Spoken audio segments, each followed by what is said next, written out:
Hey there, day two of my writing in 7 days, writing two books in 7 days. And so today's musings are, excuse me, writing the story while the story is happening.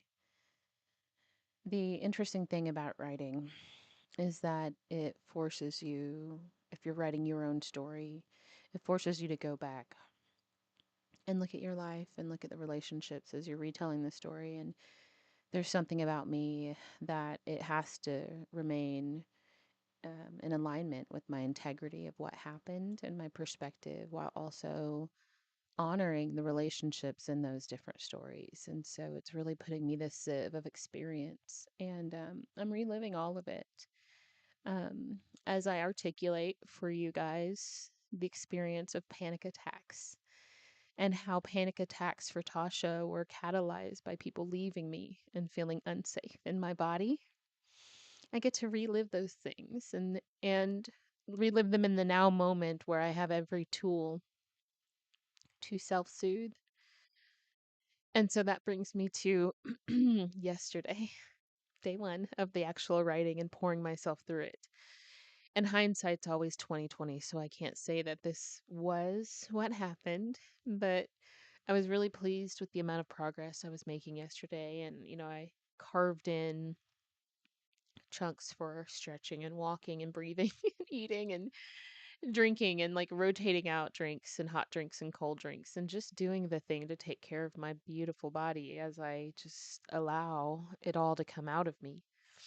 So, first of all, um, made great progress. And then I was sitting down and I don't know the time. Let's just maybe say 5:30 or something.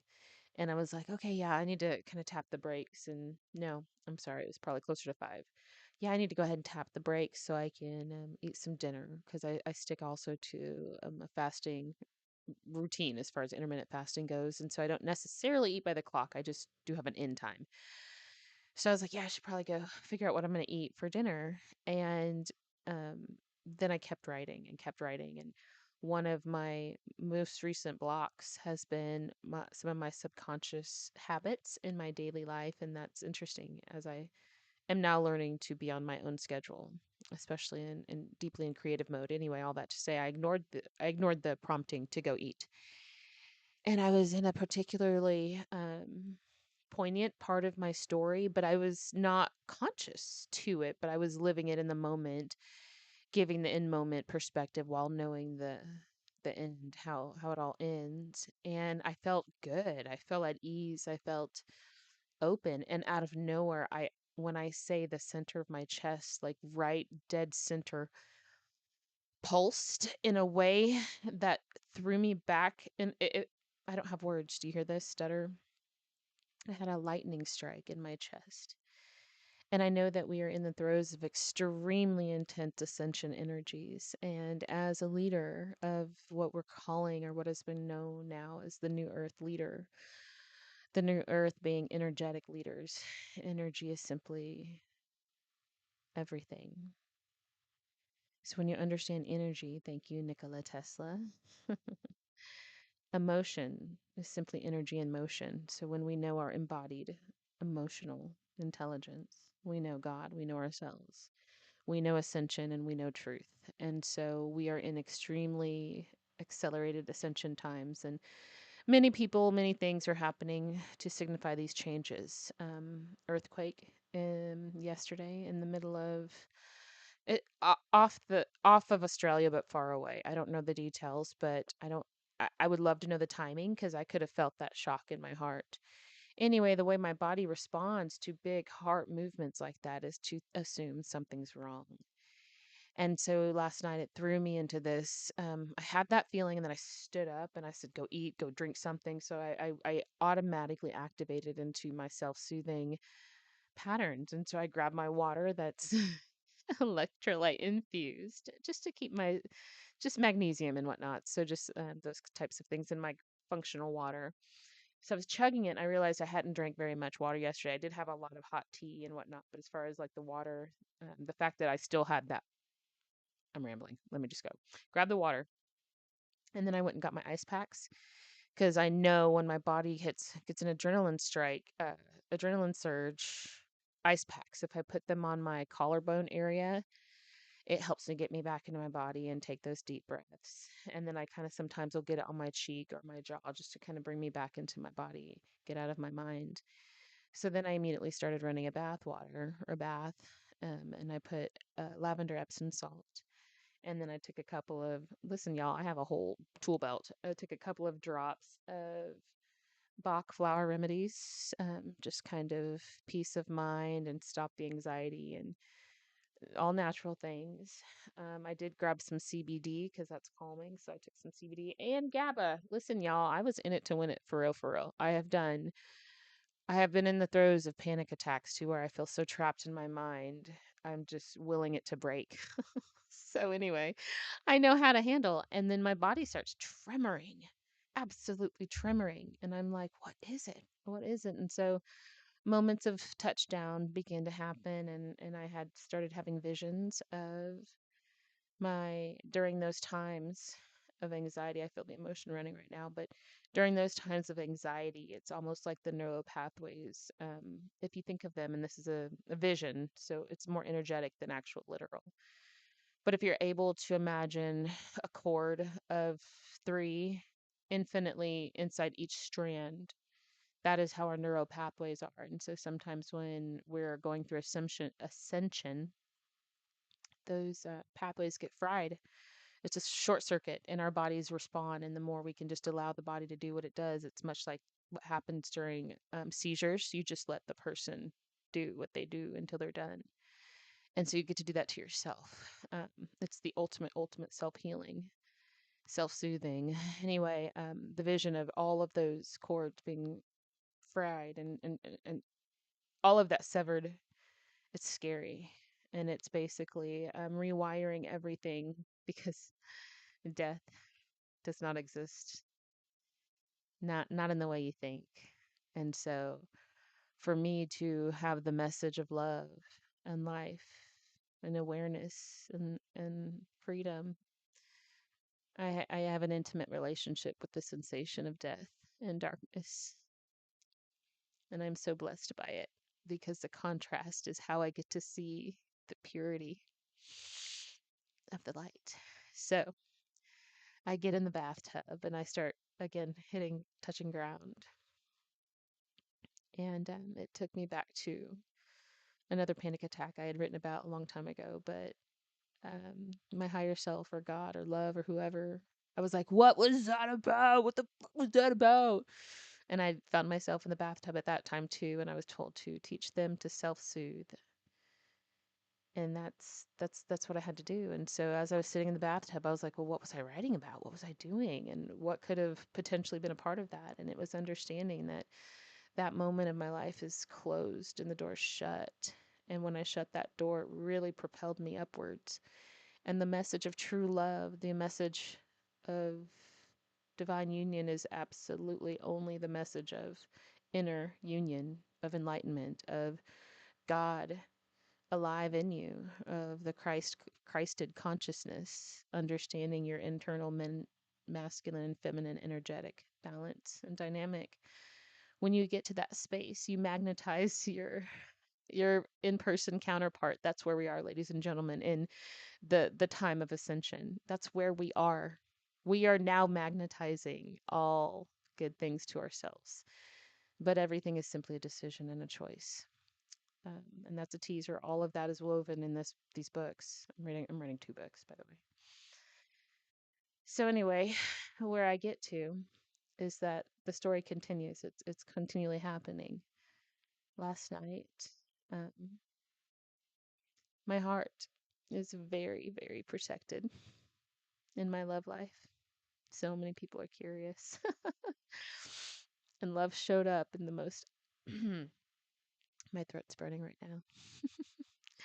Love showed up in the most amazing way for me. And it's hidden. So hidden.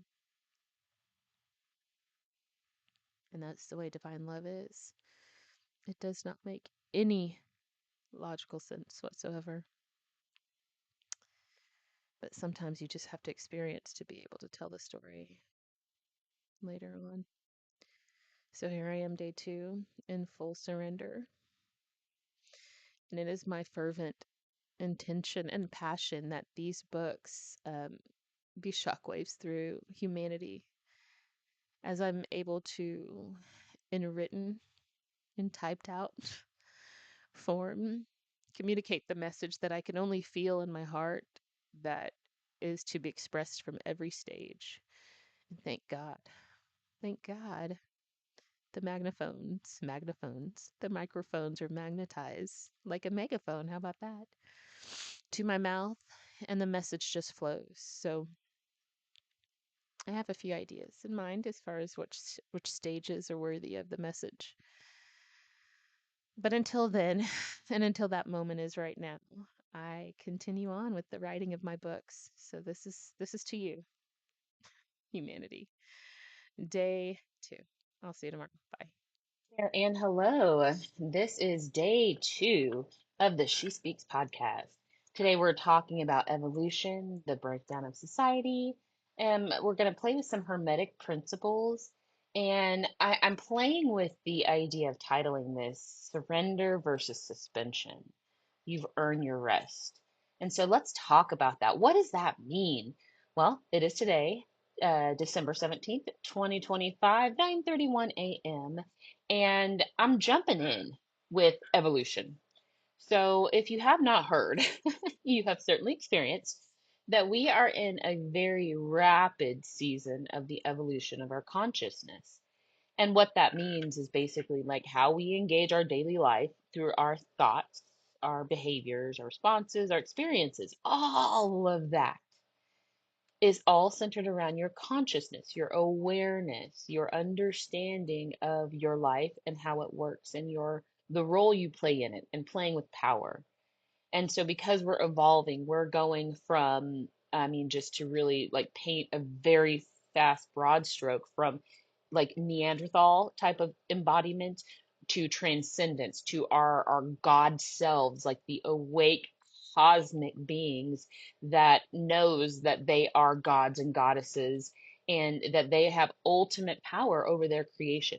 Not saying that we know that, like Tasha knows that she is the ultimate supreme being. No! But just as a spark from a fire is still a fire, right? In essence, the same thing is for us in this big sovereign God.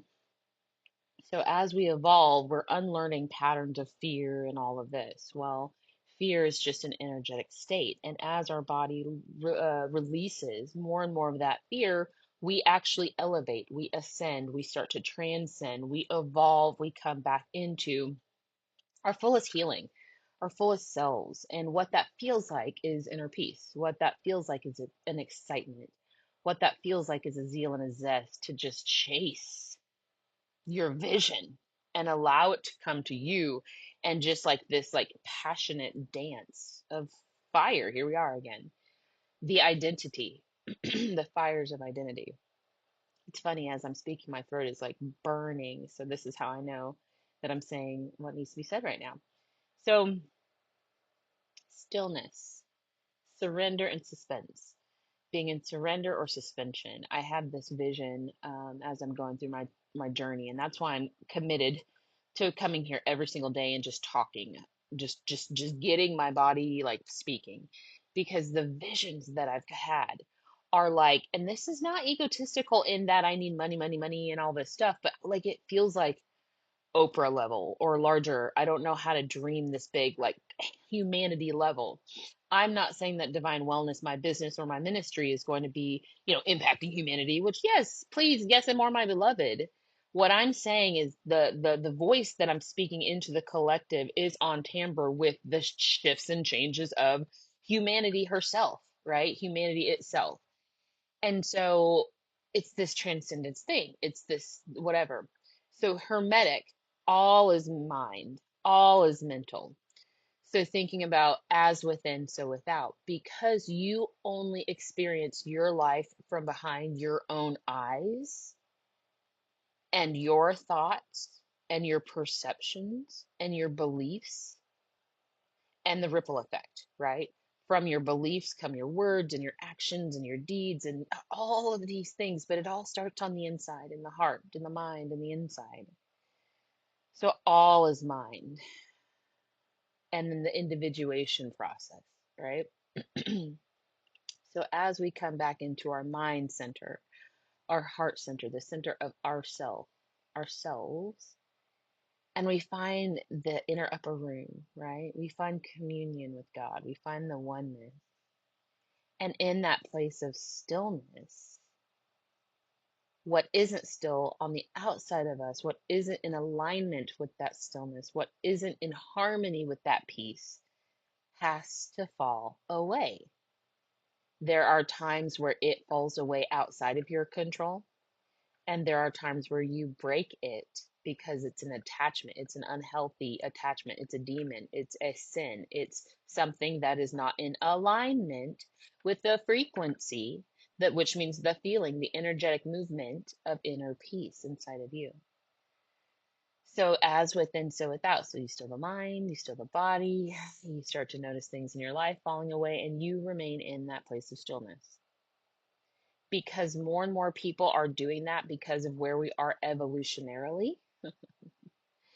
society is breaking down. More and more people are not putting up with the status quo anymore. More and more people are finally finding their faith, and they know that it comes from the inside out. So where I am on this curve is the infinity loop of it all, the syzygy. We're flipping it, and I'm creating a gathering, a community, a church. I've already had the ministry. I'm magnetizing my everybody who gets that they are sovereign, or actually just want to be that way, or feel like they are on the journey of that, or any of the like, because there is freedom in Christ to frequencies. And thank God that Jesus showed us how. And now I get to say it. And so as we consider and ponder again, well done, good and faithful servant. You have earned your rest. So the well done, the goodness, the what have you done? Well, the good news is, the good gospel is that you were born. Well done, good and faithful servant. You made it to this lifetime, and this is the lifetime of your freedom and your sovereignty to where you can choose. So, what are you choosing? You're not choosing to attach yourself to something, anything outside of you. You're choosing to remain in your insides and let the mind die off, because you have to transcend your thinking patterns. And thank God for the church. The church gave us the bones and the framework, is what I told a friend today. We know the bones, but just like the Bible says, them bones and bones, they start to rattle. They're dead.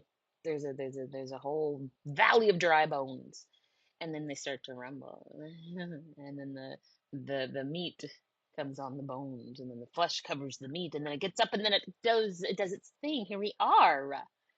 We have been resurrected, if you so choose, to let the ego die. Let the man crucify the self. My God, crucify all the thoughts, and that's what we do around here.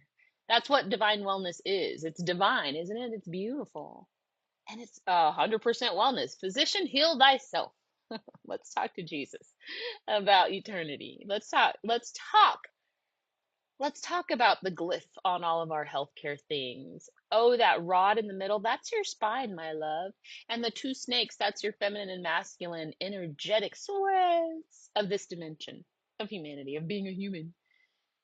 And as they dance and love and all the stuff, and they kiss at the top at your pineal, then you secrete certain things in your body. This is all science, baby.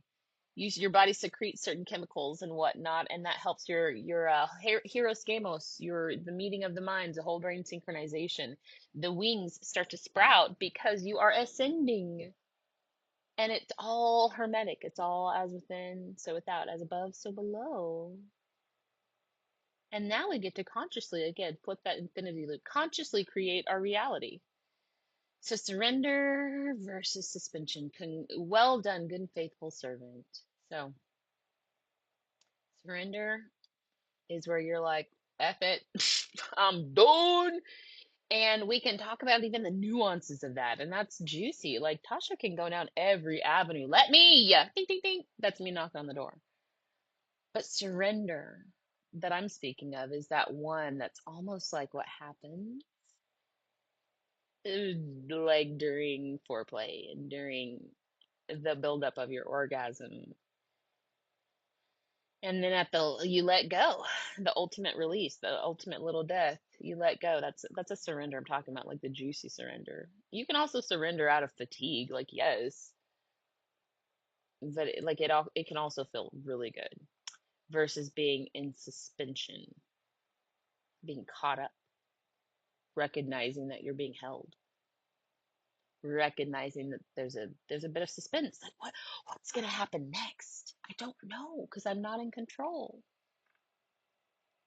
When you can kind of allow the penny that fell on the floor that's ding, ding, ding, ding, ding, ding, ding, ding, and it's slowing down, and as it goes back to stillness. You guys are pulling this out of me. I feel in my throat. As that penny comes to a slow stop, those vibrations get tighter and tighter. Let me take a sip. Hold on. Sorry. It's just like like, but as the penny stops, you just get closer and closer to that 0 point, that pricelessness, the penny point. Let's call it that. Somebody coined that. Oh, God, this is so good. All these little puns, juicy. So anyway, day two, welcome. Thank you for keeping me accountable. I could talk all day, I could marvel, but I signed up for a hot yoga class, so I'm gonna go hit up that. Thank you. I had somebody reach out to me, and we're gonna get the website together. I bought the domain yesterday, and ironically enough, this person reached out like last night. So it was divine timing because everything's divine. All timing is divine. So like, let's remember that time doesn't exist. It's just a pawn on this playing board, and it's just so fun to play with and just to be with consciously. But anyway, so he reached out, so we're going to be working on the website, the logo, just all kind of the things that have overwhelmed me, because again, as you hear, my consciousness is meta meta meta, and so this is a continued call to multiply. This is the rallying of the troops. So if I Lord have mercy, my throat. If there's anything that I said today on this episode of She Speaks, reach out. I am available everywhere, quite literally everywhere. Find me by my stage name, Tasha Salinas, or just reach out, leave a comment or something like that. Yeah, so that's that. I love you, and I will be back tomorrow. I don't know what I'm going to talk about.